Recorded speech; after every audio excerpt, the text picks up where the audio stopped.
निरीक्षण करने के क्रम में जनपद औरैया में आज बाढ़ राहत कार्यक्रम में यहाँ पर उपस्थित जनपद की प्रभारी मंत्री श्रीमती प्रतिभा शुक्ला जी, जिला पंचायत अध्यक्ष श्री कमल दोहरे जी, विधायक औरैया श्रीमती गुड़िया कठेरिया जी, मध्य निषेध परिषद के उपाध्यक्ष श्री ब्रजेश शुक्ला जी, भारतीय जनता पार्टी के जिला के अध्यक्ष श्री सर्वेश कठेरिया जी, जिला प्रभारी आनंद सिंह जी, प्रशासन और पुलिस से जुड़े हुए हमारे सभी अधिकारीगण और उपस्थित बहन और भाइयों, पिछले 10-15 दिनों के अंदर अत्यधिक बरसात के कारण उत्तर प्रदेश के 21 जनपद बाढ़ से आंशिक रूप से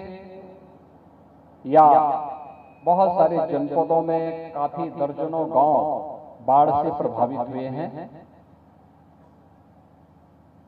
बाढ़ प्रभावित क्षेत्रों में निरीक्षण करने और राहत कार्यों की समीक्षा के साथ साथ उन्हें सकुशल प्रभावी ढंग से संचालन करने के लिए हर एक जनपद में प्रभारी मंत्रियों की तैनाती की गई है और प्रभारी मंत्रीगण अपनी देखरेख में जिला प्रशासन के साथ, पुलिस प्रशासन के साथ मिलकर के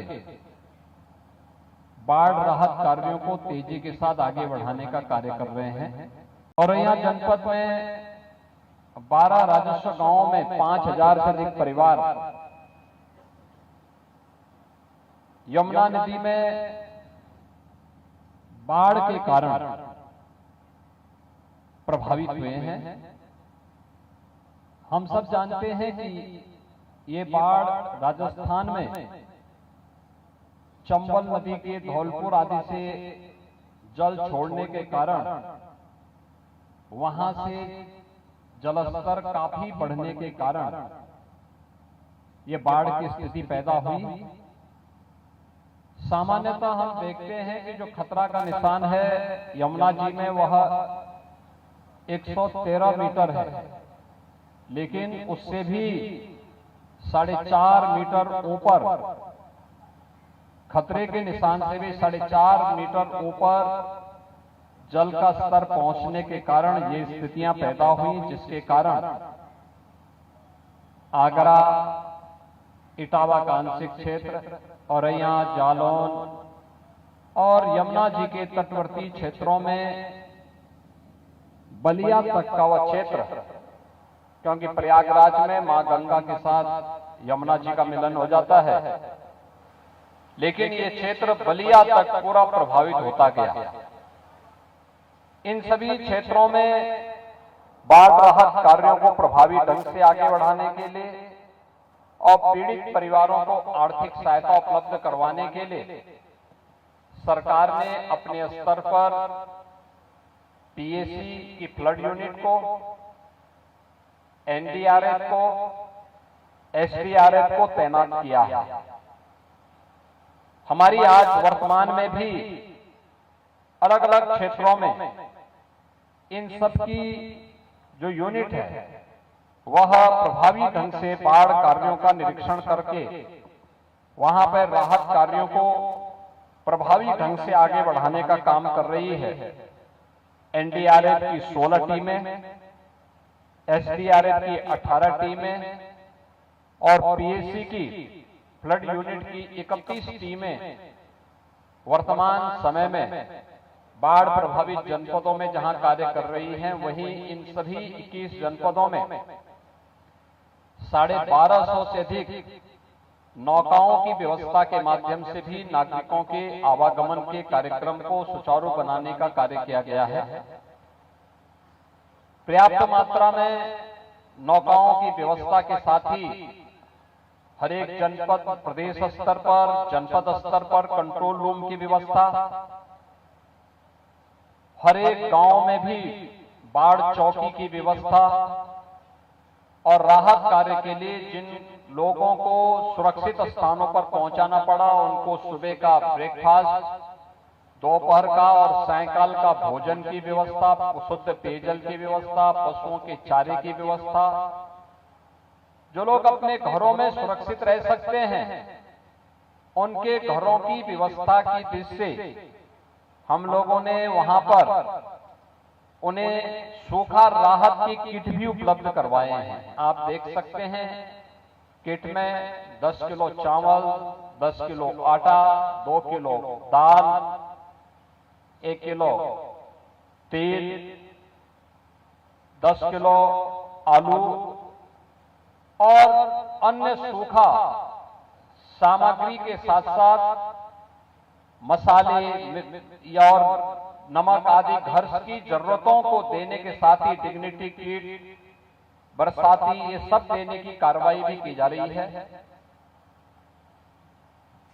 जनहानि होने पर उस परिवार को 4 लाख रुपए की सहायता आपदा राहत कोष से, किसी परिवार का मकान पूरी तरह बह गया है या नदी में विलीन हो गया है,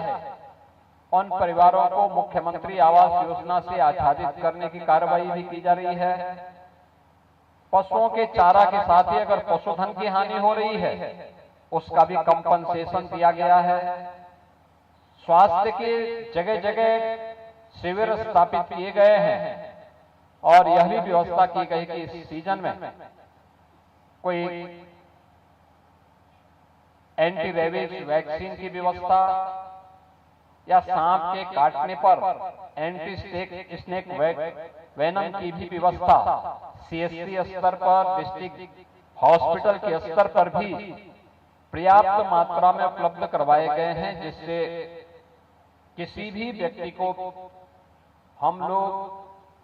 चाहे वह सांप का हो, बिच्छू का हो, कुत्ते का हो या किसी जंगली जानवर के काटने के कारण उन्हें किसी भी प्रकार की आपदा में हम बचा सकें। बाढ़ राहत कार्य के लिए युद्ध स्तर पर टीमें लगाई गई हैं। प्रत्येक जिला प्रशासन से इसके बारे में युद्ध स्तर पर कार्य को आगे बढ़ाने के लिए निर्देश दिए गए हैं और प्रभारी मंत्री स्वयं भी इन क्षेत्रों का निरीक्षण कर रहे हैं। आज के इस अवसर पर इन सभी बाढ़ पीड़ितों के प्रति हमारी संवेदनाएं हैं और उन्हें मैं इस बात के लिए आश्वस्त करता हूं कि सरकार उनके साथ में है।